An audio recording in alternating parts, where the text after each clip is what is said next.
ज्यादातर बच्चों को पता ही नहीं होता कि हम उसको पढ़ना कहां से है।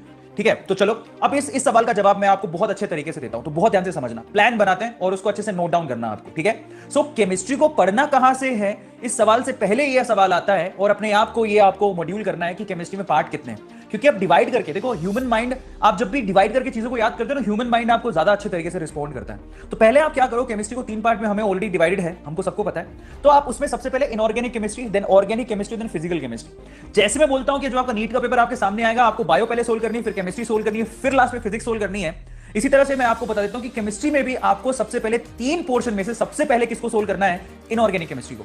अब आपको पढ़ना भी उसी के मुताबिक है, इनऑर्गेनिक केमिस्ट्री सबसे पहले, फिर ऑर्गेनिक केमिस्ट्री और फिर फिजिकल केमिस्ट्री की तरफ अपने को जाना है। ठीक है, अब इनऑर्गेनिक, ऑर्गेनिक और फिजिकल केमिस्ट्री पर आ गए हम लोग, 3 पार्ट में हमने उसको डिवाइड कर दिया। अब इनऑर्गेनिक केमिस्ट्री की बात करते हैं। इनऑर्गेनिक केमिस्ट्री को सबसे पहले तो पढ़ना कहां से है और फिर क्या पढ़ना है। इनऑर्गेनिक केमिस्ट्री को आपको पढ़ना है एनसीईआरटी, इसके अलावा कोई बुक आपको लेने की जरूरत नहीं है।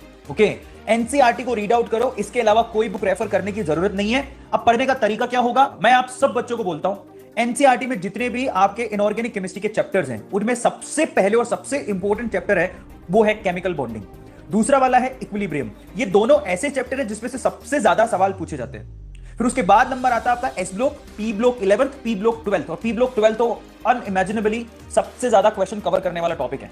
सो आपको जब रीड आउट करना है तो आपको ध्यान रखना है कि मुझे क्या पढ़ना है और क्या नहीं पढ़ना। सो आपको अननेसेसरी वो टॉपिक नहीं पढ़ने हैं जिसमें से पिछले 10 सालों से सवाल ही नहीं पूछे गए हैं। तो इसलिए आपको क्या करना है, जब आप एनसीईआरटी रेफर कर रहे हो तो मैं सिर्फ 2 बुक्स के लिए बोलता हूं, एनसीईआरटी रखो, दूसरा क्वेश्चन किस तरह के आते हैं उसके लिए आप पिछले 10 साल या 15 साल के पेपर ले लो। मैं आप सबको कहूंगा कि क्योंकि अभी नीट, एम्स और जिपर मर्ज हो गया है, तो मैं आपसे कहूंगा कि पिछले 10 साल या 15 साल का एम्स का बुकलेट लेके आओ, उनके क्वेश्चन की प्रैक्टिस करो, क्योंकि वो आपको सबसे ज्यादा काम देगा।